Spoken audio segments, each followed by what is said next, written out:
estamos con David Chocarro para la gente que se está conectando, que no sabe, estás en Miami, así Sí, que contame, ¿empezó el calor ahí más profundo? Acá acá, empezamos con los días más fríos. la verdad que sí, estamos con calorcito, no nos podemos quejar, se está disfrutando, bueno, la verdad, los que tenemos la suerte de tener una casa con piscina, con pileta, como, bueno, nosotros la estamos pasando bien dentro de lo que cabe, con las Qué restricciones bueno. cumpliendo todo lo que hay que cumplir, pero tenemos un día a día bastante bueno. Bueno, Dave, vos sabés que esto lo empecé con Caro Laursen, con tu esposa, hermosa Sí, ella, y empecé con estas charlas que me están dando la posibilidad de encontrarme con gente que admiro, que quiero y que tiene una historia de vida que para mí es valiosa y es interesante.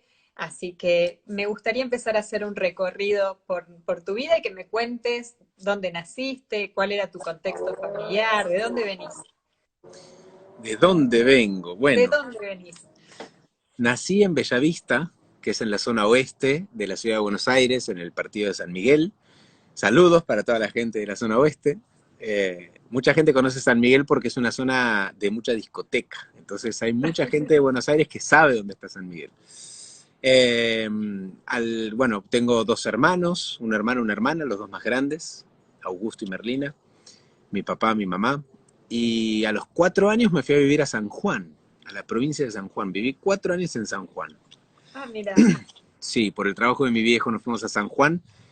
Y en ese momento hacía mucha bicicross, algo, digo, llamativo, que nunca conté. no está, gracias por la primicia, me estás dando datos interesantes. Lo de San Juan no lo sabía y lo de la bicicross tampoco, así que está bueno. Igual sos una persona a la que le gustan los deportes, que has ido incursionando en distintos deportes. Hay uno en el que te has destacado, que ya nos contarás también. Contame, en tu familia, ¿el tema del arte, ser actor, era algo que ya lo vivías desde pequeño o no? Sí, en realidad siempre se vivió un clima bastante artístico en casa por parte de mi viejo. Mi viejo tiene una escuela de música en Mar del Plata, hoy, el día de hoy. Y durante toda mi vida siempre estuvo vinculado al teatro, ya sea con teatro para niños o con grupos de madres en la escuela con la que preparaba, madres y padres, con las que preparaba obras de teatro. Eh, él siempre estaba como muy relacionado, entonces siempre teníamos ensayos en casa. La verdad que sí, siempre estuvo bastante cercano, pero nunca de una manera tan profesional. Podría decirte que mi viejo se fue profesionalizando con el tiempo también. Él lo hacía como hobby, su principal ingreso y trabajo no tenía nada que ver con el teatro, lo hacía por amor al arte. Y de a poco fue tomando más protagonismo incluso en su vida, ¿no? Él se permitió también darle un poco más de lugar a eso. Y en ese momento que te fuiste a San Juan, eras chico, ¿cuándo volviste? ¿Volviste a Buenos Aires o de ahí pasaste a algún otro lado? No, me fui de los 4 a los 8 años, o sea, yo era muy chiquito. Y volvimos a la misma casa de la que nos habíamos ido, volvimos a Bellavista. Y de ahí crecí siempre en Bellavista hasta que la conocí a Caro. Y cuando la conocí a Caro, me mudé a Capital. Escúchame, contame el tema del deporte, cómo entra en tu vida y cuál fue tu carrera deportiva. En realidad siempre hice mucho deporte, teníamos una vida de club al estilo argentino, ¿no? Club social, era algo muy, muy típico, íbamos a hacer todo tipo de deportes, hacía vóley, básquet, natación, tenis, hacía de todo. Y además íbamos al Café Concert, hacíamos la feria, hacíamos las juntas folclóricas, o sea, estábamos como siempre metidos en todo eso. Y a medida que fui creciendo, cuando conozco el béisbol, que fue a los 12 años, a través de mi mamá era Es un profesora de deporte por softball. ahí poco común, uno imagina Argentina, fútbol, Pasé quizás por básquet. fútbol también, sí, pasé por fútbol, pasé por todos. Pero cuando conocí el béisbol me enamoré perdidamente del deporte. Primero con mi mamá, entrenando con ella, que de hecho ella abrió un club de softball en Bellavista. Al año se mete a jugar en la liga, registra al equipo en la liga de softball. Entonces, cuando empezamos a jugar contra otros clubes, mi mamá se reencuentra con su primer entrenador, que había sido su entrenador. Entonces dice, no, él tiene que venir a jugar al béisbol. Y empezó a jugar al béisbol con Ricky y con Pancho, venezolano, colombiano. Y de ahí en más se transformó en mi obsesión. O sea, la verdad, vivía para el béisbol, aunque era súper amateur. Estamos hablando de 12 años, 13 años, y yo, sin embargo, me levantaba todas las mañanas, entrenaba en mi casa, iba al club. O sea, todo era pensando y soñando con, primero, estar en la selección, que se me dio a partir de los 14 años, y obviamente después era llegar a ser jugador profesional, que era impensado para un argentino, porque la verdad Eso te que iba a decir, elegiste por ahí un deporte que es muy difícil tener acceso a una liga profesional desde Argentina, que no es un deporte al que se le dé mucho desarrollo acá, ¿no? no, para nada, pero bueno, ya hace varios años que la gestión argentina se viene organizando cada vez mejor y se vienen consiguiendo cada vez mejores resultados. Perdón. Cuando yo tenía 16, firman por primera vez a dos argentinos, a Lisandro Córdoba y a Gustavo Carubelli, los firma un equipo de Grandes Ligas, los Bravos de Atlanta, para irse a jugar ligas menores. Y eso fue histórico, fueron los primeros argentinos en la historia. Y yo te confieso que en ese momento, con 16 años, obviamente también fue una alegría, pero internamente había algo que me decía, yo quería ser el primero. Una boludez. No, bueno, te Pero dolió que no hayas era, sido, que no te hayan elegido. Igual el destino tenía preparada otra historia para vos. sí, bueno, yo Eh, era chico también todavía para que eso ocurra. De hecho, 2 años después terminó pasando con los Yankees de New York, que estaba jugando un campeonato, creo que era un clasificatorio para un mundial o para un juego olímpico, no me acuerdo bien cuál era el contexto del torneo, pero era en Nicaragua. Era la primera vez que yo viajaba con la selección de mayores, tenía 18 años, y cuando empezamos el torneo, primer partido, yo ni siquiera era titular, estaba entrenando con la selección y afuera había un tipo viéndome, yo ni sabía que me estaba viendo, ¿no? Me estaba evaluando. Y cuando eh, terminó el partido, que ni siquiera había jugado, se acerca conmigo y me dice, yo soy un scout de los New York Yankees, estuve viendo tu entrada en calor, creo que tenés mucho potencial, quisiera hacerte unas pruebas, no sé qué, lo llama el entrenador, a Eduardo Breque, y nos propone irnos a otro campo de béisbol a hacer pruebas.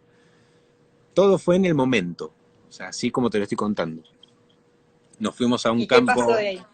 nos fuimos a un campo de béisbol, me pusieron a batear, me pusieron a lanzar, me pusieron a fildear, o sea, a agarrar bolas y y de repente termino a hacer toda esta prueba, que fue muy buena parte, y dice, bueno, le queremos ofrecer contrato.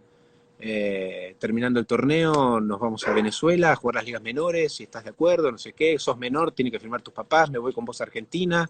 El tipo era puertorriqueño y fue, bueno, sí, sí. ¿Y te Y, fuiste a Venezuela? y dicho y hecho, terminó el torneo, volé con él a Argentina, el tipo se quedó en mi casa incluso, una semana, firmamos los papeles, preparé todo y me fui a Venezuela. Así de loco. ¿Y cuánto tiempo estuviste en Venezuela? En total estuve casi un año. Primero me fui como 2 meses y medio, hasta que vinieron justo a vacaciones de la liga. Cuando llegué a Venezuela pasó algo muy loco porque llegando ahí, llegué solo, completamente solo. O sea, hicimos escala en Miami, él se fue a Puerto Rico, yo me fui para Venezuela. Me estaban esperando en el aeropuerto, en Caracas, y de ahí nos fuimos a Maracay, que era la ciudad donde yo iba a vivir. Y cuando llego al otro día a la cancha de béisbol, el entrenador dice, a mí nadie me dijo que venía un jugador nuevo. Y yo, 18 años, re chiquito, no conocía a nadie, beisbolista aparte, re loco. Entonces, bueno, nada, me pusieron a entrenar, entrené durante 2 meses y medio, porque todavía no estaban los papeles para jugar, bla, bla, lo que carajo sea. Sí. Vuelvo de vacaciones a Argentina un mes, cuando vuelvo a ir, empezaba la liga y empecé jugando de titular y muy bien encima, me empezó a ir súper bien. Entonces, me empezó a ir muy bien durante como 2 meses y después me entró una depresión terrible. Empecé a extrañar, no estaba Ese seguro. hacía, ¿Ese había sido de tu primer viaje solo, lejos de tu familia, o ya habías tenido experiencias antes? ¿Cuál fue el primer viaje que vos recordás así que tuviste que eh, salir solo de tu casa? No, solo fue ese. Anteriormente había viajado, la primera vez que viajé a Brasil a los 14 con la selección argentina y, y de ahí en más cada año viajaba a Brasil, a ¿dónde más fuimos a jugar torneos? Bueno, a Nicaragua, a Panamá, iba a jugar torneos con la selección argentina. ese viaje en particular, viajé solo, completamente solo, o sea, no tenía nadie. Después se suma a Venezuela, viene un amigo mío, Rolando Arnedo, que es, bueno, el Rana, argentino, salteño, muy talentoso, viene a probar suerte también a la academia, tiene la mala suerte de que se lesiona un dedo, finalmente no lo contratan, años después lo terminaron contratando, y para mí es importante decirlo, lo contratan los Diamond de Arizona, los Arizona Diamondback, llegó a jugar incluso en Estados Unidos, hoy es el encargado de la Academia de Ligas Menores en Estados Unidos, una bestia, la verdad que fue muy... Y él fue mi compañero en ese momento y en esa depresión, o sea, él me contenía y yo lo contenía. ¿Y de ahí qué pasó? Bueno, ¿se acabó el contrato o vos decidiste finalizarlo? ¿Cómo pasaste de esto y de que te vaya tan bien en el deporte a la actuación? ¿Fue de paralelo? ¿Fue una decisión? ¿Se Sí, lo dio que pasa es que algo que te haya... mira, durante mi adolescencia, que yo estaba full metido con el béisbol, a su vez mi viejo ya se había metido full con el teatro, entonces también yo participaba, a veces como técnico, iba y pasaba sonido 14, 15 años, iba a las obras que mi papá y mi mamá vendían en las escuelas y yo pasaba el sonido, después un actor se enfermó y como ya había visto la obra 10 millones de veces, me subía yo a reemplazar y después mi hermana y después mi hermano y terminamos siendo como una empresa medio familiar haciendo obras de teatro en escuelas. Después empecé a vender obras de teatro en las escuelas, yo también, porque necesitábamos el dinero. Y cuando vuelvo de Venezuela, que yo honestamente dije, ya está, acá empiezo a hacer carrera con el béisbol y no me para nadie. Me agarra toda esta depresión, me quiero volver, extraño, no quiero saber más nada. Y cuando cortan por vacaciones y vuelvo a Argentina, me mandan la orden de que tenía que ir a seguir jugando con los Yankees en República Dominicana. Y simplemente no fui, ¿Y no ahí fui. decidiste alejarte del deporte o seguiste jugando en otras ligas, en otros equipos No, por seguí ahí? jugando en Argentina, viajé un par de veces más con la selección incluso, pero nunca, o sea, se me apagó la pasión. O sea, la verdad, lo que me pasó en Venezuela fue que a ver, me encontré con la cruda realidad de lo que es el deporte profesional, que por ahí la gente no lo sabe, ¿no? Uno ve el deporte profesional en la televisión y es increíble. Y los jugadores ganan un montón de dinero y están todos, y son todos felices, pero la pasaron muy duro. O sea, yo sé lo que es pasarla duro, estar lejos, extrañar. Yo ahora, bueno, sigo muchos deportistas, sobre todo de pádel, que es el deporte al que me dedico ahora, por hobby, ¿no? Pero sigo muchos padeleros profesionales que se han ido de Argentina a España y cuando escucho sus entrevistas todos hablan de lo mismo. O sea, lo que me pasó a mí no es inherente a cualquier deporte, o sea, le pasa a todos los deportistas, es muy duro Sí, quizás no levantarte. solo a los deportes, pasa muchas veces que uno sueña algo o imagina algo y la realidad después de ese sueño, cuando es el momento de concretarlo, te enfrentás con un montón de dificultades y de situaciones que no habías previsto, que es Total. donde realmente se abre el camino y es, si tiene que ser, lo soportás y seguís, y si tu camino es otro, es donde desistís y vas para otro lado, ¿no? Yo creo Lo que que ese es pasa es como que el camino. mira, hay una parte emocional que siempre se va a ver reflejada en nuestro trabajo y en nuestra actividad diaria. Con el deporte yo lo viví claramente, cuando yo empecé a extrañar, y además estamos hablando del año 98, o sea, no habían, apenas empezaban a haber celulares, apenas. Y era carísimo llamar por teléfono, y la comunicación con mi familia era por carta. O sea, yo vengo de esa época, chicos. O sea, entonces, recibir una carta de mi mamá que me mandaba unos dolaritos porque todavía yo no había cobrado y para mi familia mandar dinero era muy difícil, no teníamos una posición económica como para hacerlo y sin embargo, nada, entonces cuando empezás a afectarte con todo eso, obviamente empezó a repercutir en el juego, que el Claro. juego no estés rindiendo lo que tenés que rendir, repercute en tu vida y empieza un círculo vicioso. Llevado a mi carrera profesional como actor me pasa lo mismo. O sea, hoy por hoy estamos en Miami, estamos instalados, estamos bien, pero atrás hay mucha lágrima, mucho sudor, mucho sacrificio, mucho. Vamos a llegar a esa parte. Vayamos cronológicamente Sí, sí, avanzando sí, en tu yo voy vida. pimponeando, vos me ordenás. ¿No? Volviste de Venezuela ¿Y cómo siguió ahí? ¿Cuándo empezó ya la idea de trabajar como actor profesional y dedicarte a eso? Mira, cuando vuelvo, lo primero que hago es empezar a hacer teatro. Primero retomo mi carrera que había dejado, que era educación física, y vuelvo a hacer teatro con mi viejo, y no tenía un mango, no tenía dinero, entonces también me pongo a vender publicidad para una revista que se llamaba Cuestión Logística, cuando todavía nadie sabía lo que era la logística. Hoy decís logística y todo el mundo entiende lo que es la logística. En Sí, ese sí, sí. momento yo tenía que llamar a las empresas, explicar lo que era la logística, que encima ni yo entendía lo que era la logística, y pretendía venderle un espacio publicitario en la revista. Trabajé 3 meses, no vendí ni un anuncio. Un desastre. Y bueno, estaba haciendo una obra de teatro con mi viejo en Recoleta, en el Centro del Pilar, creo que se llama, Auditorio del Pilar, justo Ah, enfrente al Village de sí, Recoleta. sí, sí, sí, que hay un colegio también ahí. Exacto, exacto. Y Sí. estábamos haciendo una obra de teatro, una comedia musical, un fin de semana, para niños. Yo estaba con un chalequito de lentejuelas verde, y es importante el detalle, con una boina verde, porque al día de hoy esa foto existe. Y aparece en la puerta, yo estaba volanteando en Plaza Francia, estaba entregando flyers, y aparece Facundo Monteverde Ah, con una, sí. con una camarita pocket. Él se acababa de separar con su socia, no sé con quién estaba, y me dijo, no, yo tengo una agencia de modelos, yo tenía 19 años ahí. Me dice, creo que vos podrías trabajar muy bien, ¿te molesta si saco una foto? Sacate la boina, saco la boina. Él tiene la foto con mi chalequito verde. Se la vamos a pedir a Hay Facu, que pedírsela, hay que para que pedírsela. me mande la foto. Es que aparte al día de hoy con Facu cada tanto, yo la verdad lo nombro siempre porque él siempre, siempre se portó de 10 conmigo, con Caro, con todos.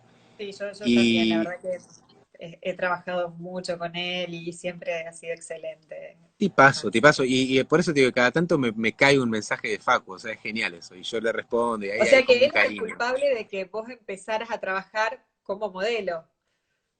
Él te descubrió. Digamos que sí, digamos que sí. Igual previo a eso yo había hecho un curso de modelo, porque, a ver, chicos, yo no tenía un mango, no tenía plata. Había sido jugador de béisbol profesional y lo poco que me habían pagado me lo había quemado en Venezuela. Tenía 18 años, no estaba acostumbrado a tener dinero. Cuando me entró el primer cheque, lo reventé. Y con lo poco que volví a Argentina, arreglamos el fondo de mi casa, compramos un par de equipos para mi mamá, mi papá, mi hermano, no sé qué, cada quien lo que quería, y chau, se acabó.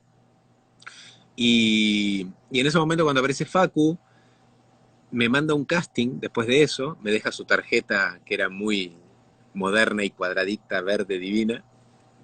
Lo llamo a Facundo, le digo que esto que el otro, y bueno, y me dice, te mando un casting. Me manda un casting para un comercial de jabón en polvo.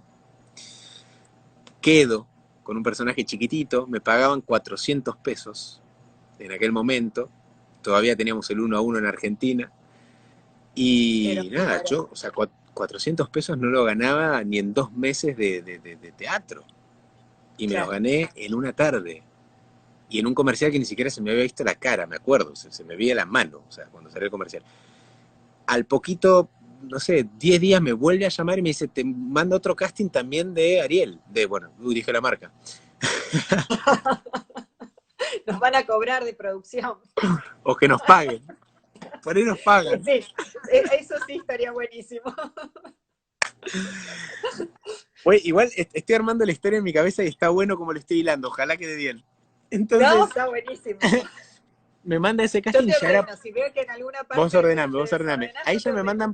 me mandan para el personaje protagónico. Porque el Physic to Roll daba para eso, solo por eso. La publicidad es así, no es que Sí. uno se pone piqui. Y bueno, callback, callback, callback, y quedo. Y ya me pagaban 1.600 pesos. Y era una Un montón. locura. Y aparte era el protagonista. Entonces, me encantó la experiencia. El comercial, que por ahí alguien incluso se acuerde, era un mecánico que subía al subte completamente sucio y engrasado, pelo largo, barbudo. Vamos a Y la, pedirle a la gente que está conectada que lo busque está y en nos YouTube, está en mande. YouTube. Vayan al canal de YouTube de Caro, de mi mujer, Carolina Laursen, y ahí lo pueden ver. Ahí está. Ahí está. Y sube una chica al subte con una amiga, la amiga lo mira a este mecánico con cara de asco, obviamente, como todo sucio, asqueroso, y la otra lo mira divino, y cuando vemos su mirada, él estaba limpito, bañado, peinado, impecable, todo blanco, ¿no? Bueno, de ese comercial, cuando la conozco a Caro, 2 años después, yo voy y vuelvo, ahora vuelvo. No, pero sigamos. Porque la historia tiene que ver con lo que estás por contar. Estás haciendo Claro, un entonces Caro paréntesis. me dice, Bien. yo me acuerdo de ese comercial y que cuando vi al mecánico dije, qué bueno que está el mecánico. O sea que ese comercial no solo te valió empezar a ganar plata, trabajar como modelo, sino ganarte a Caro. No Porque sé, ahí no sé, nada, no sé, no sé. Tampoco quiero asegurar que fue así, pero a ver, uno ve 10 millones de comerciales, Caro por lo menos se acordaba.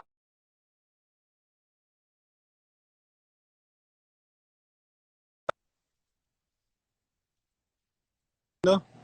sí, yo te escucho. Ahí está. ¿Vos me escuchás? Sí, sí, sí. Empecé a trabajar mucho, mucho en publicidad y también después me anoté en otras agencias, empecé a hacer desfiles, hacía lo que sea, o sea, sea lo que sea. Pero sobre todo hacía comerciales. Y empecé a viajar. Entonces para mí era re loco, me llevaban a Chile, me llevaban a México, a Brasil, y después hice otro comercial tuvo mucha repercusión en Argentina, de Sedal, era un profesor de salsa y no sé qué. Después hice una campaña mundial y hice otra campaña mundial, Lo y que pasa es bueno, que sí, hubo una época en Argentina que es donde nos conocemos y que también, bueno, claro, que empezamos a trabajar donde la publicidad fue una época de oro y la total, cantidad de publicidad que había era enorme y los cachets eran altísimos y venía mucha gente de afuera a hacer publicidad, pero capaz me pasó a mí y creo que a muchos les pasó también que como que relegaron la parte del actor en pos de la publicidad porque era muy, muy bueno y muy productivo en ese momento. absolutamente. Bueno, aprovecho rápido, a mí me da lástima. Vengo de hacer un vivo y no contesté ni un mensaje y Miguel Baroni con el que estaba en el vivo tampoco y me da lástima. Ahora, si Está querés que Julieta vayan mandando todas las Gutman. preguntas, Bueno, vos después te encargás. vamos a dejar los Yo no últimos tengo 15 apuro. minutos, así contestamos las preguntas, ¿dale? Sí, igual yo no tengo apuro. A mí no tengo problema. Bueno, cuestión que me trajo cierto conflicto también después con mi viejo todo eso, porque dejé el teatro para dedicarme de lleno a la publicidad, porque se había transformado en un ingreso grande, cosa que nunca me había pasado en toda mi vida. Entonces, sí, le di mucha prioridad. Le di el espacio para que ocurra, digamos. Y después, ¿cómo fue que empezaste a volver a la actuación? ¿O cuál considerás vos que fue el trabajo que hizo un clic en vos y que a partir de ahí dijiste, no, me dedico de lleno solo a la actuación? ¿O el trabajo que vos sentiste que como actor fue el más importante en ese inicio de tu carrera tan buena como actor? Lo que pasa es que uno en el momento no tiene la conciencia, ¿no? Pero mientras uno hacía casting de publicidad, también hacía casting cada vez que había una producción de algo, uno iba y hacía los castings, y estaba 4 horas haciendo fila para hacer un personaje menor, porque la verdad es que los castings masivos en Argentina, que por ahí no hay tantas producciones, es muy difícil que abran un casting para un personaje principal, siempre son personajes chiquititos, pero uno iba y ahí estaba. Y así empecé. Primero hice un personaje que ni hablaba, era una sola escena con Luisana Lopilato y Daddy Brieva. Yo entraba, le robaba la cartera a Luisana Lopilato y cuando me daba vuelta para salir corriendo venía Daddy Brieva y me daba una piña y esa fue mi participación. Después de eso hice una participación chiquititísima en Alma Pirata, después hice un par de cositas, o sea, como que todo era chiquitito, hasta que un día empiezo a ser un personaje estable, fijo, en una serie que se llamaba Amor Mío, con Damián De Santo y con Romina Yan.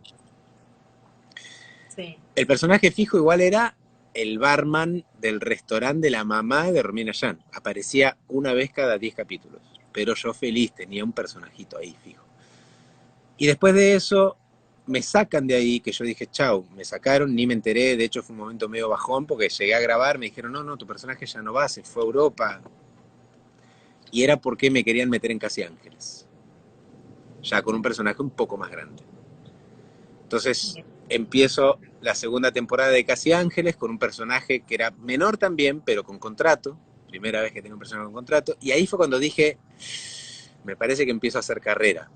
De hecho yo dije, ya está, tengo un contrato, supuestamente era por un año, Bueno, supuestamente. A los 3 de ahí, meses me volaron. no. Sin ton ni son, mi personaje por alguna razón desconocida a mí. Después me enteré un poco más por qué y muchas veces lo dije y ya no lo digo más porque también siento que es como cargarme de energías que ya ni al caso. Pero en el medio es muy jodido. Hay mucha gente que mueve palancas cuando siente que se le mueve el piso. Entonces, la razón fue esa, básicamente. Sí. Y cuando me enteré de todo eso que había pasado por detrás, porque no había una razón que justifique que saquen a mi personaje, me enojé mucho con la televisión. Entonces volví a poner la energía en la publicidad, volví a ponerme a full con el teatro, a estudiar teatro más que nunca. Ahí empecé a estudiar con Dora Baret, empecé a estudiar con Sebastián Blanco Leis. Fue un momento de muchísimo aprendizaje para mí.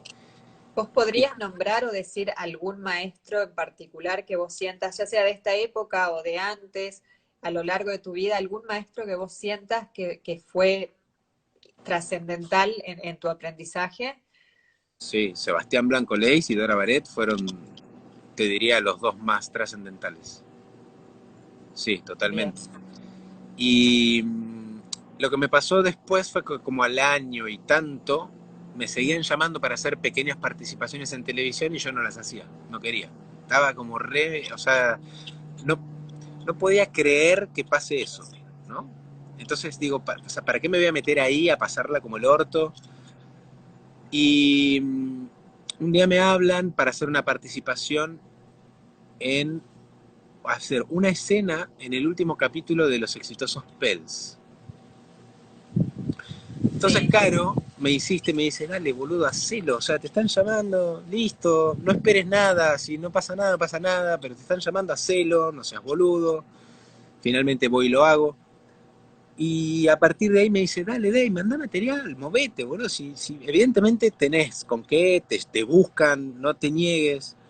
Entonces armé mi currículum, lo que todos los actores compañeros saben, armé mi currículum, puse mis fotos, armé un reel con un disco y me fui a todas las productoras de Buenos Aires y lo entregué, ni siquiera con contactos, porque mal que mal algún que otro contacto tenía, pero no, me fui a la vigilancia de Polka, vengo a dejar material, dejé material en la vigilancia de Polka, en la vigilancia de Telefe, de Endemol, de todos lados.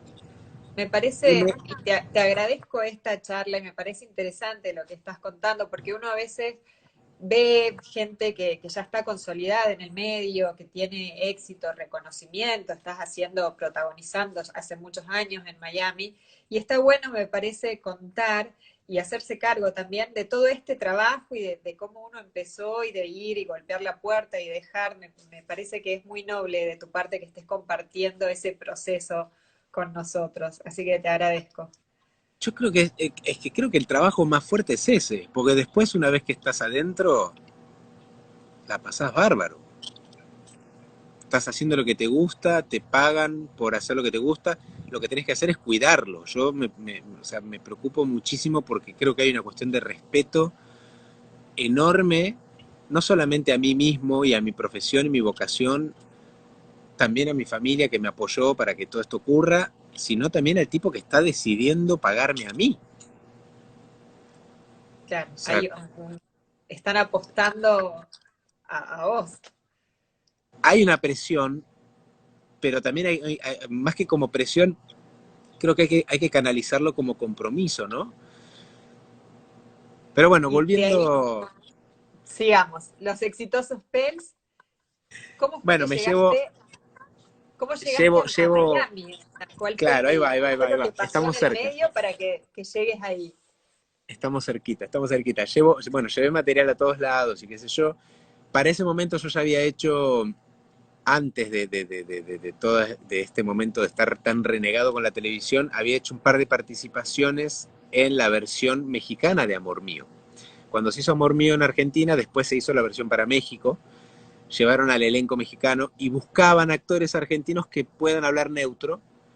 Entonces yo fui en esa sitcom, hice como 6 personajes diferentes, porque eran todos muy chiquititos. Me ponían una peluca, me ponían una barba, y ahí, como hablaba neutro, me defendía gracias a los comerciales, iba a hacer esas participaciones. Y Néstor Sacco era el coach de actuación neutro, de acento neutro, en esta serie. Sí. Bueno, cuestión que me hablan para hacer un personajito en la versión mexicana de los Pels, que eran los exitosos Pérez, que se iban a grabar también en Argentina con todo el elenco mexicano. Y lo mismo, estaban buscando actores argentinos que puedan hablar neutro para hacer pequeñas participaciones. Entonces, no fui a hacer el casting, porque no me acuerdo por qué, pero no quise ir. Y a los poquitos días me vuelven a hablar y me dicen, David, uno de los actores de los personajes del elenco, digamos, lo acaba de sacar el director, le hicimos casting a un montón de gente, y Néstor Sacco, que va a ser nuestro coach, nos recomienda muchísimo que te veamos. Entonces te queremos ver, podés venir a estudio, te queremos ver, no hay ninguna escena, es una improvisación. Me fui a estudio, me fui a Endemol. Cuando llego, la improvisación, éramos varios actores, no era el único. La improvisación era con 2 grandes actrices mexicanas, con Dalila Polanco y con África Zavala. Y el director era Benjamín Kahn. Entonces, nada, la improvisación tenía que seducirlas a las 2 al mismo tiempo sin que se den cuenta una que estaba seduciendo a la otra, porque eran amigas. Entonces una salía, entonces yo aprovechaba, y todo esto en neutro, ¿no? Con acento. Sí. Y cuando termino de hacer la improvisación, que yo la verdad me había sentido re bien, cosa que normalmente pasa, ¿no? Cuando uno se siente muy bien, te va mal. Se siente muy mal, te va bien. Puede Entonces, pasar. salgo de Endemol, la llamo a Caro estaba embarazada de Alegra en ese momento. Le digo, no, me fue re bien. Le digo, no sé si es una improvisación, la verdad que me sentí recontra cómodo. Y literal, le digo, espera que tengo una llamada en espera. Atiendo, hola David, soy Lola Viviani, la productora. Me dice, David, ¿estás en estudio todavía? Le digo, no, estoy afuera, en la puerta, ¿puedes entrar? Cuelgo, entro, y viene el Güero Castro, que es el hermano de Verónica Castro, gran productor de Televisa, y me dice, David, tu personaje aparece mucho sin camisa. ¿Te puedes abrir la camisa? Sí, me abro la remera, la camisa. Era un viernes. Me dice, bueno, el lunes empezás. Se dio vuelta y se fue. Me dice, Lola, venía acompañada de la oficina. ¿Quién es tu manager? Cerramos contrato y ahí firmé por un contrato de 9 meses con un personaje fijo. Y esa fue mi escuela en realidad, porque era todo el elenco mexicano, salvo 3 actores. Claro, y Y que lo tenías que tenía a hablar. Néstor Sacco todo el día acá. Entonces yo hablaba neutro en el set, con los técnicos argentinos, yo hablaba neutro. Iba a comer con el elenco y hablaba, todo el día hablando mexicano. Todo el día. Y ahí es donde agarré el acento bien, bien potente. ¿Crees que eso fue lo que te permitió después poder trabajar, como estás trabajando en Miami, en México, abrirte al mercado latino allá? En gran parte sí, además me pasaba que, más allá que el personaje era chiquito y qué sé yo, tanto África como Dalila, como José Ron, eran todos chicos que todo el tiempo me incentivaban y me decían, terminando te tenés que ir a México, tenés que ir a México, tenés que ir a México, tenés que ir a México. Incluso el güero me dijo, venite a México, yo te recibo a la oficina de Televisa y qué sé yo, y te consigo un tour y bla, bla, bla, bla, bla, bla. Entonces, ¿qué hicimos? Terminando la novela, nos fuimos de vacaciones a México con Caro y con Alegra. Alegra tenía 3 meses. Y cuando fui a Televisa, ya los que me dijeron que me iban a ayudar ya no respondían. Y lo único que me consiguieron fue un tour, el tour que le hacen a los A turistas en los Televisa. estudios, sí. Sí. Pero entonces yo me fui con mi carpetita, tenía como 10 carpetitas con mi currículum, con mis fotos, con mi reel. Y cuando estábamos haciendo el tour, me iban mostrando que es muy interesante el tour, ver ese enorme Televisa, los estudios, la historia, la verdad que está bueno. Y en un momento del tour me dicen, bueno, este edificio son las oficinas de producción. Le digo, dame 10 minutos, tengo que entregar material. No, no, no, pero no se puede.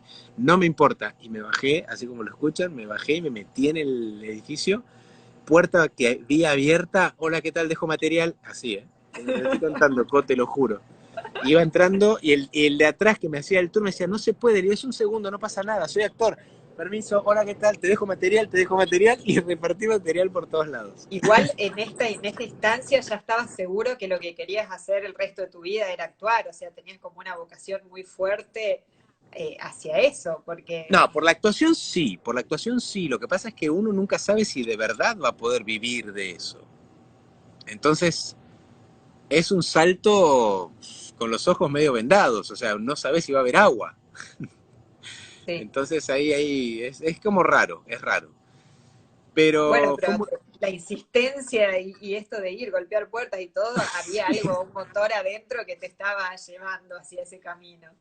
sí, yo siempre fui también muy cabeza dura. Yo sé que, creo que algo que me dejó el béisbol fue justamente eso, ¿no? No hay imposibles. Un pibe que quiere jugar al béisbol y que sueña con ser profesional del béisbol en un país donde casi nadie sabía ni lo que era el deporte, me dejó, me impregnó algo de, loco, no dejes de luchar porque pueden pasar, las cosas pueden ocurrir. Sigamos avanzando entonces. Se fueron a México de vacaciones y de ahí ¿qué pasó? ¿Dejaste material en un tour Dejamos material. armado? Sí. Cuando vuelvo a Argentina, ya me había contactado en el 2010, si mal no recuerdo, 2009, si mal no recuerdo, fue cuando aparece Facebook. Qué viejos somos, ¿no? Bueno. 2008 aparece Facebook. Yo lo tengo en el 2008, ¿viste? 2008. Bueno, más o menos, más o menos. Entonces, lo que me pasa es que me dice Caro, me dice, Dave, te abrí una cuenta de Facebook. A mí no me importa eso, es una mierda y no sé qué. Bueno, cuestión que ya me había abierto una cuenta y un día me dice, Dave, estuve chateando con un publicista peruano, como si fueras vos, pero hace varios días que estoy chateando. O sea, Caro chateaba con un tipo como si fuera yo. Claro, sí, está bien. Y ahí te gestionó algo, porque Caro es una Entonces me gestora dice, increíble. no, esta es buenísima. Me dijo, le dije que hablabas neutro, entonces te va a llamar por teléfono, ahora. Y empieza a sonar el teléfono. Entonces fue, hola, sí, ¿cómo estás? Sí, bueno, sí, bien, gracias, gracias, y no sé qué. Yo no sabía ni qué habían hablado ellos.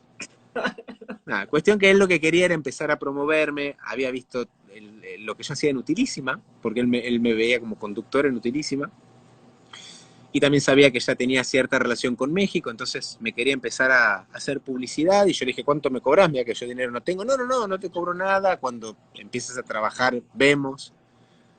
Y así empezó él a conseguirme notas, entrevistas, a la distancia, y a vender un poco de humo, porque la verdad es esa, se vende mucho humo. Y Y esa persona terminó siendo tu representante. no, él era socio de quien hoy sigue siendo mi manager, Nolsi Molina. Ella sigue siendo mi manager y era socia en ese momento de Osvaldo Pisfil, que fue este hombre, este publicista. Sí, Cuando Osvaldo me consigue, Osvaldo, ¿no? Si no sé quién fue, es que me consiguen la audición para venir a Telemundo. Me dicen, te quieren ver en Telemundo para el antagónico de una novela con Segundo Cernada, argentino. sí. Entonces, viajo a Miami, me pago el pasaje, el hotel y toda la historieta, qué sé yo. Hago el casting. Yo creía que me había ido súper bien, no me fue bien. Este, y como a los 5 o 7 días me llama mi manager, Nolsi, me dice, mira, te quieren para un personaje pero mucho más chiquito. Y en ese momento en Argentina ya estábamos en una crisis, ya no había publicidad como en los mejores momentos. Alegra tenía 5 meses, 6 meses. Caro todavía estaba de a poquito empezando a trabajar, pero tampoco se había metido de lleno, como que era el momento, ¿no? Entonces le digo, bueno, voy igual. Me dice, no, les dije que no. Y yo, ¿por qué? Me dijo, no, no, vos estás para algo más grande. Y entonces, por adentro se decía, ok, chao, esto ya está, se acabó, ¿no? Pasaron 2, 3 días, no más que eso, y me vuelve a llamar Nolsi y me dice, mira, te quieren, te quieren volver a ver para un multiprotagónico. La novela se llama Aliente Mira, la versión original es chilena, es muy buena. Los actores son Christian Meyer, Rafael Amaya, Dana García. Yo no conocía a ninguno. Cuando empiezo a Claro. googlear eran todos súper conocidos del medio. Y me dice, ¿quieren que vengas a Miami para hacerte la prueba de cámara? Y les dije que no. Yo decía, pero la puta madre, ¿cómo que no? Me dice, no, a vos ya te vieron en persona, ya vieron de lo que sos capaz, ya vieron cómo te ves, no vas a volver a gastar dinero. Les dije que les vas a mandar un self-tape. Mira, Entonces ahí vino mi papá, Caro, me ayudó, preparamos la escena, grabamos el self-tape cuando no había celulares, con una camarita, había que bajar el claro, cassette, editarlo. es mucho más complejo porque ahora estamos todos haciendo casting desde casa, pero y aún así es Mucho más complejo, me complejo. imagino en aquel entonces. No, no, no, no, no, total. Cuestión que hicimos el casting, el self-tape, eso fue un martes, lo editamos, lo mandamos el miércoles.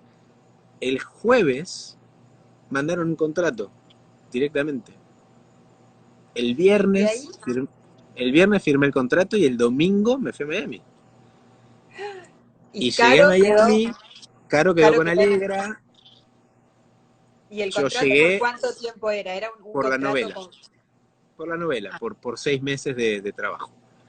Y cuando llego a Miami, en realidad llegué yo primero porque tenía que terminar de hacer papeles, la visa, elegir la casa donde íbamos a vivir, nada, un montón de cosas que había que organizar.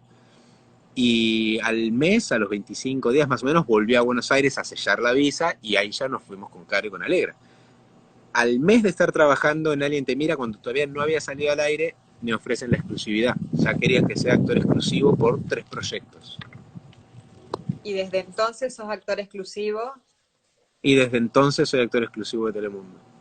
De los proyectos que hiciste con Telemundo, ¿cuál considerás vos que fue o que es el proyecto que más te marcó por alguna razón, ya sea por el éxito, por la popularidad que obtuviste, por lo que fue la composición del personaje y el desafío? Mira, la verdad, Costi, es como que cada uno tuvo lo suyo en su etapa, ¿no? Alguien te mira, obviamente fue la novedad, porque yo era el nuevo. Me acuerdo cuando fue la fiesta de lanzamiento, del estreno, que fuimos con Caro, obviamente, y a mí ya el publicista me venía diciendo, mirá que acá no es como en Argentina, acá es mucho glamour y no sé qué. No teníamos un mango, o sea, sí teníamos unos ahorritos, pero no queríamos gastar, veníamos de un país en pesos a vivir en dólares. Cuando cobras el primer cheque acá, que uno dice, ah, buenísimo, después te encontrás con que tenés que pagar impuestos, esto, lo otro, no te alcanza, es duro. De hecho, después de los primeros 6 meses acá, pensamos en cerrar todo y volver porque todavía no lográbamos asentarnos y hacer una diferencia que realmente valga la pena económicamente, ¿no? Tuvimos que ir a comprar ropa para ese evento, que salió un huevo, dolió en el alma. Y me acuerdo al día de hoy que cuando salgo a la alfombra roja es impresionante. O sea, una alfombra roja, mucha prensa, flashes por todos lados. Cero acostumbrado, cero. Pasás la zona de los flashes y vas a las entrevistas. Y la primera que me entrevista es una periodista panameña. Es una periodista panameña que cada vez que me entrevista, aparte nos acordamos de ese día, porque yo saqué la guitarra. Y claro, ella me agarra y me dice, bueno, David, qué gusto, un argentino acá en Miami, en una producción internacional. Sabemos que tu carrera en Argentina es abultada después de haber participado. Y me empezó a nombrar todas las producciones argentinas como si yo hubiera sido el protagonista. Cuando la verdad yo había hecho una participación así donde no hablaba, en la otra decía 2 cosas, en la otra estaba un capítulo. Todo era chiquito, pero ella me lo dijo en la nota como si yo fuera el... Sí, la verdad que sí, estoy súper contento. de haber podido dar el salto y bla, bla, bla, bla, ranga, ranga, ranga. Ahí es esa noche, el día ese que decís que entraste a la alfombra roja y todos los flashes, las notas, las entrevistas, ¿sentiste que lo habías logrado? ¿Fue uno de esos momentos en la vida que uno siente que dice, llegué, esto es algo que soñé y acá está? Sí te puedo decir que fue fuerte, no sé si no sé si la sensación es llegué, pero sí, obviamente es muy fuerte. Fue más fuerte cuando estábamos en casa, justo vino mi suegra para el estreno, y estábamos viendo, no me acuerdo si era el primer capítulo o el segundo, pero uno de los primeros, y estábamos los tres en la cama con Alegra viendo, empezaba la novela, los títulos, y era Christian Meyer, Dana García, pum, Rafael Amaya, pum, y después aparecía yo más chiquito, pero aparecía al toque, o sea, rápido. Y con una imagen mía, David Chocarro. Y a mí se me dibujaba la sonrisa, o sea, no, no lo podía evitar, ¿no? Bueno, Este, pero sí, está bueno lo que fue estás fuerte. contando. Igual, la verdad que de ahí en más empezaron a venir proyectos cada vez mejores. Después hice uno que se llama La Casa al Lado, que te diría que en aquella época sí marcó un antes y un después. Era un doble personaje. Yo me tomé el personaje con un compromiso enorme, de mucha investigación. Ahí me hice muy amigo del escritor, del Chasca Valenzuela, que es talentosísimo, es una bestia, es un escritor genial. Y la versión original se había hecho en Chile, él es chileno, y él se comprometió tanto con la adaptación que yo mantenía una comunicación con él para poder armar este personaje que era cuadripléjico, que al final no era cuadripléjico, se hacía pasar por el hermano gemelo que había matado. Era un thriller psicológico muy bueno, y ese personaje, el cuadripléjico, que yo estuve un mes más o menos investigando, probando y dándole, y qué sé yo, apareció literal 20 capítulos de 160.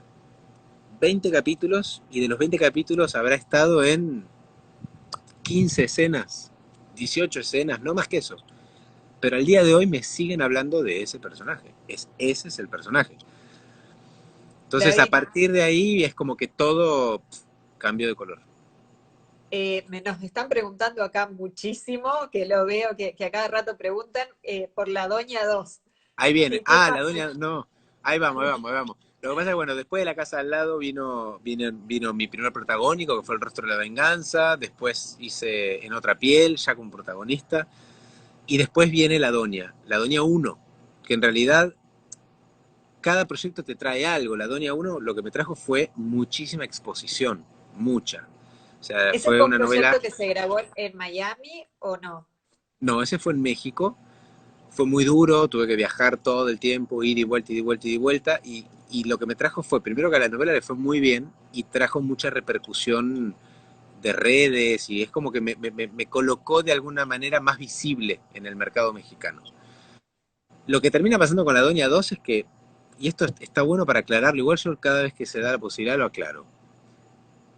Cuando a mí me hablan para hacer la Doña 2, yo estaba grabando una película, terminando de grabar una serie en México, Señora Cero, y ya estaba hablando para grabar 100 días, que es lo que terminé hace poquito. Entonces por agenda era imposible, y en realidad ni siquiera es que me llamaron, me dijeron, David, se confirma esta fecha, sabemos que no vamos a poder, hay que acomodar, o sea, son todos productos de Claro, Telemundo, para salvo que la la gente se película. quede tranquila, porque acá han preguntado mucho, no es que pasó algo, simplemente que cuando se decide vos ya estabas Lo que pasa comprometido con que, otra cosa.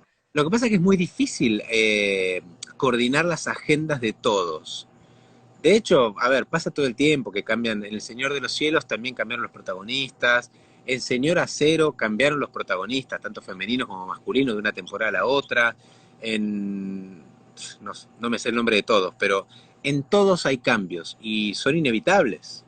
Porque volver a reunir un elenco, que a todos les coincidan las agendas, o sea, es como muy complicado.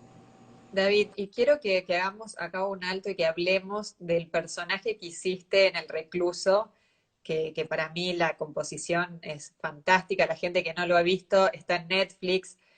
Contanos cuál es tu personaje porque estás irreconocible. Vamos a postear una foto después. La verdad es que yo cuando vi no lo podía creer. Contame cómo fue el proceso para llegar a la composición de ese personaje que realmente es muy antagónico a lo que conocemos de vos. Sí, fue re lindo, Costi. O sea, cuando me habla Marco Santana, que es el presidente de los estudios de Telemundo Global Studio, que son los que hacen justamente las producciones cortas, eh, él me pide que vea El Marginal, la versión argentina, que yo no la había visto. Y cuando la veo, obviamente, porfis, lee las preguntas en el símbolo. Sí, sí, sí, ya, yo las tengo acá, todas las vamos a leer. Ok, Vamos ok, a ok. leer. Bueno, sigo. Paciencia, paciencia. Entonces cuando veo el Marginal y hablo con Marcos, Marcos me dice, lo que pasa es que estoy hablando con Sebastián Ortega para hacer la versión mexicana y como vos sos argentino y estás muy metido en el mercado latino, y la verdad que Marcos en ese sentido siempre me respetó mucho, siempre me escuchó mucho artísticamente, me dicen, la verdad que quisiera escuchar tu devolución, que me des notas de cómo te imaginas una adaptación en este mercado y qué sé yo, y la. Hablamos un ratazo, más de una hora, casi 2 horas, y cerrando la charla le digo, me voló la cabeza Diosito, me voló la cabeza el personaje de Diosito, el de Borges. Me dice, bueno, yo quisiera que seas Diosito. Lo que pasa que hay mucha gente detrás, es una coproducción con México, con Argentina. Me dice, pero yo te voy a poner sobre la mesa, quiero que seas vos. Y de ahí al casting, porque tuve que hacer casting, pasó como un año más o menos. Pero yo me clavé tanto que empecé a investigar, empecé a probar, de hecho cuando me dieron fecha de casting faltaban como 2 meses todavía para el casting y yo ya me había pelado, había probado cosas, me había tenido el pelo, me mandé a hacer prótesis dentales, me ¿Tuviste a alguien que te grababa. ayude en ese proceso o fue todo vos, En un la, en, en proceso la, tuyo solo? en la primera parte arranqué solo, acá Caro, que me miraba y me daba sus feedbacks. Después, cuando se acercó el momento del casting, me fui a México antes, me fui varios días antes, pedí que me vuelen antes porque quería trabajar con un amigo, con Mauricio Isaac, que es un enorme actor. Entonces le pedí a Mau que me dé una mano, me dio una mano, me vio, me fue regalando mucho de la idiosincrasia mexicana. Me fui a recorrer muchos lugares de México ya caracterizado, no como el personaje, tal cual ustedes lo conocen, porque eso fue diseño obviamente que después llegó con la serie, sino con mi propia versión de Santito, que tengo fotos por ahí en las redes de cómo yo fui al casting. Y nada, me metí en zonas de México picantes, o sea, me metí en Tepito, me metí en lugares peligrosos, personificado y interactuando con la gente, y qué sé yo. También me metí en lugares de otra clase económica mucho más alta y también viví esa marginalidad, la incomodidad de la gente, Todo y eso fueron fue varias antes de hacer el casting, o sea, antes del hiciste casting. todo ese trabajo solo para el casting, no ya con la seguridad de que ese era el personaje que ibas a tener. No, no, no, confirmado no, no, no, no, yo no estaba confirmado, pero yo estaba tirado de cabeza. De hecho, estos días previos, también después llegó mi manager a México y un día salí, yo cuando salía sin nada, ni teléfono, nada. Lo único que llevaba conmigo era la credencial de actor de la Asociación de Actores de México, porque digo, ya veo que me para la policía o qué sé yo, por lo menos me Sí. saco los dientes y le muestro que soy actor. Y, y cuando salgo una vuelta con mi manager, le digo, bueno, me dice, yo quiero ir. Le digo, bueno, si querés seguime, pero yo hago la mía, me meto en los locales, hago mi vida, o sea, seguime. Y me empezó a seguir y en un momento yo estaba en la mía, y en un momento no la vi más. Y no solo no la vi más, me perdí, no sabía ni cómo volver a la casa que tenía rentada. Y me perdí. Entonces terminé yendo a un patrullero, a unos policías, me saqué los dientes, les mostré que era actor y les pedí que me ayuden a volver, que me orienten a volver, y ahí volví. Y cuando fui al casting, que fue un sábado a la mañana, también hice algo que nunca había hecho y fui en personaje. Fui al edificio de Telemundo en México, que ya había ido varias veces y todo, pero esta vez fui caracterizado. Claro, Y porque de hecho si cuando tenías llegué, prótesis y todo, era como más complejo si no hacerlo ahí, ¿no? no, lo podría haber hecho ahí. De hecho tenían una maquilladora especialista en efectos de hecho llegué, me dijeron, ¿te querés poner tatuajes? Te ponemos, ¿qué pensaste? Y yo, desde el personaje, no, o sea, mala onda y en lo mío. Pero cuando llegué al edificio, la vigilancia no me dejó subir. Eso fue Porque no como te re loco. reconocieron. Porque era un pibe que te daba mucha desconfianza. Entonces mi manager Después, tuvo que llamar, bajaron a buscarme. Bueno, nada, hice el bueno, casting. ahí ya No tenías un fue. indicio de que el personaje estaba bien, de que era No, creíble. que tenía llegada porque era muy impactante. Pero cuando hice el casting, en realidad, no, fue muy loco. Yo terminé el casting y es como que drené. Me acuerdo que terminé el casting y empecé a llorar. Porque también era como mucho tiempo acumulando emociones, sensaciones, y ahí fue como drenar. Pero no fue mi mejor casting. Para mí, yo he hecho mejores castings, no fue mi mejor casting, estoy seguro que no fue mi mejor casting. Pero hablando después con Marcos, con Sebastián, hablando con Jorge Colón, que fue el director, digamos, todos coincidían en lo mismo, ¿no? Todos vieron en ese casting esa entrega completa y todos supieron que yo iba a saltar a donde me dijeran. Y eso fue un poco lo que lo llevó a terminar de elegirme a mí. A que seas vos. Esta situación de casting que vos decís que no hiciste tu mejor casting y sin embargo, por cómo lo contás, uno podría entender que eres un proyecto al que le habías puesto mucho, es algo que nos pasa mucho a veces a los actores, de ponerle tanta energía o tantas ganas a un proyecto que fallar en el momento del casting, que me ha pasado y me pasa con gente que conozco y que realmente es muy frustrante y por ahí se explica un poco también el llanto ese que decís después de hacer el casting y de haber esperado ese momento y que pase. Y ¿Cuándo son fue que te muchas emociones avisaron? contenidas. ¿Cómo? ¿Cuándo fue que te avisaron que era tuyo el personaje? No me acuerdo cuánto tiempo pasó, pero ya estaba en Miami, obviamente, y lo que sí me acuerdo es que estábamos con Caro en el balcón, ahí vivíamos en un departamento, y estábamos en el balcón y me llama Claudia Foghini, que trabajaba con talento en ese momento en el canal, y ella también había empujado mucho para que sea yo, y me dice, mira, pedí ser yo quien tenga la palabra para darte esta noticia, me acaban de confirmar que vos vas a ser Santito. Y nada, llorar, y abrazar a Caro y llorar, muy emocionante. De ahí en más fue seguir trabajando, o sea, fue llenarme también de miedo, porque me llamaba Marcos y me decía, mirá David, que el personaje es grande, estoy trayendo un elenco muy grande. Me llamaba Jorge, el director, y me decía, David, pila, mirá que es un desafío importante. Yo decía, la puta madre. Cuando ves el resultado de eso, ¿estás conforme? ¿Estás contento con lo que hiciste? Sí, me pasó algo muy loco con el personaje porque después, digamos, todo el fino de composición y te diría que el golpe de horno más grande lo termino teniendo con Baltimore Beltrán, que fue mi coach de actuación. Y después tuve un coach también de acento neutro, no de acento neutro, de acento específico para hablar como un cholo. Pero con Balti, que además hoy somos muy amigos, es un actorazo, fue mi coach también en la última película, o sea, es súper amigo. Él fue el que me dio el último golpe fuerte como para que Santito termine de consolidarse. Y toda la experiencia que viví en la preparación del personaje y grabando me llevó a un lugar muy loco, porque no sé exacta la fecha, pero fácil debe haber pasado un año desde que estrenó El Recluso, incluso en plataformas. De hecho, Marco Santana me mandó por privado todos los capítulos y se me vencieron. O sea, pasó un año y yo no había visto El Recluso.